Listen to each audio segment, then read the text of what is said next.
Hi, I'm Jack. I'm 21 years old. I'm an adult entertainer and sex worker from Melbourne, Australia.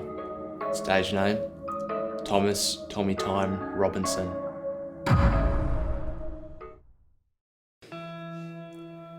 Originally I had the name, I had an interest in topless waitering and stripping when I was a little bit younger, and I had the name Anthony Thomas.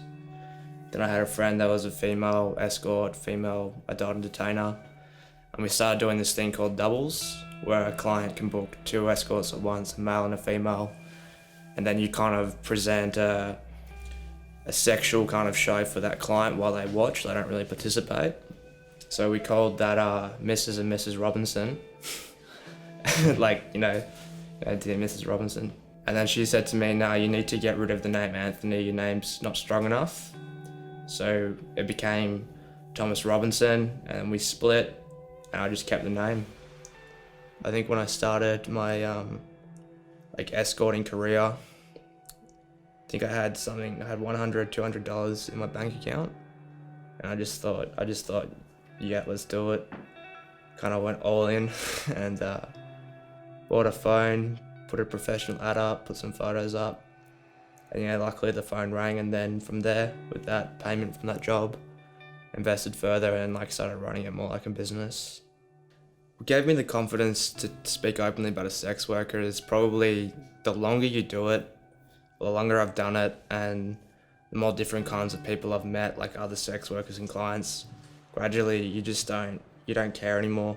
I am what I am. If you don't like it, go away. Sex work makes me happy. It makes other people happy. Most of the time it brings me joy. So it's kind of like the first time you get a tattoo, it's kind of like your first job. You think, do I really want to do this? Do I really want to get it? And the more tattoos you get on your body, the less you care. You go, it's okay, it's just another tattoo, it's just another tattoo. Sometimes people look down on sex workers. It is because of the myth of the connection between love and sex. Our society, our Western society, teaches us that sex should be linked to a loving relationship, a committed relationship with emotion.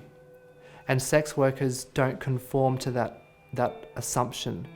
They make sex a business transaction where there is not necessarily love or affection, and that offends the values and morals of wider society. Love is a very broad word, and you can love someone as a friend, you can love someone as a client, you can love someone as your actual lover, like your fiance, your wife, your girlfriend, boyfriend, whatever it is. But you just take it as it comes and you deal with it. But because over time, I can only speak for myself, but I've learned to the mind, the body, and the spirit. You learn to separate each component from itself. Outside of porn as well, I still consider myself as an actor. I'm acting a way that is required. The client has a character that they need portrayed, and I just portray that character. I'm not actually the authentic me is there in some points, kindness, compassion. But the me, if I go home to a partner, stays with that partner. It doesn't go to the client. Yeah. The thing that's changed me the most, so physically, I have changed. I've put on a bit more weight. I look more like a man now than a boy or a twink. But I think mentally, it's been more mental changes, to be honest. Getting sober, was a massive mental change. Before I worked in the sex industry, my mentality on things was very black or white. Either it is or it isn't. That's kind of showed me in the sex industry, there are shades of grey with a lot of things gender, identification, orientation. But I didn't really understand it and couldn't understand it. But then once you've worked in a brothel with trans people and you get to know them as human beings, they're beautiful people, and you can't say you know how they feel, but you can kind of start to understand where they're coming from. Every day when I wake up, it's how bad do you want it? And what do you want to be remembered for? Do you want, no one remembers the guy that quit everyone remembers the guy that just persevered. And I don't mean on a level of fame, but I mean like friends and family, and live honorably. Don't roll over.